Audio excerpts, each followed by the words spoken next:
fastest way and the best way to actually increase your growth hormone production is to do intermittent fasting. So stem cells we all have stem cells, and we all still make stem cells, and they're produced by the bone marrow. These are pluripotent cells, cells made that will then go out and become whatever they need to become. So they can go out into your circulation, become a muscle cell, they can become a retinal cell, a skin cell, they can transform into anything. So what happens is when you break your fast, you get a surge of stem cells coming out of your bone marrow. That is why we know that fasting also boosts your immunity. People who fast get less infections, get less sore throats and coughs and colds and the viruses that are going around.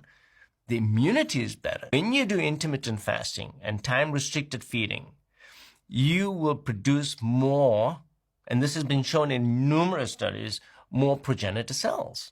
And these progenitor cells go and repair your blood vessels. I want my blood vessels to constantly be repairing themselves from the damage that we do in day-to-day life. Stem cell mobilization, brain-derived neurotropic factor, growth hormone. You make more growth hormone in fasting. So, when should you exercise when you're fasting? At the peak of your fast.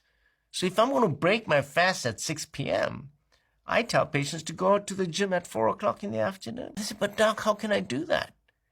You will find that you will put on more muscle and you will retain more muscle as well because you have higher growth hormone. The fastest way and the best way to actually increase your growth hormone production is to do intermittent fasting. So when it comes to the training that I'm talking about in a fasting state, I like resistance training. So in resistance training, that glucose issue is not going to become a problem. If you're going to put that female patient on a treadmill and make her run for a long period of time, let's say you're going to make her run for 40 minutes on the treadmill, I think that yes, you're absolutely right.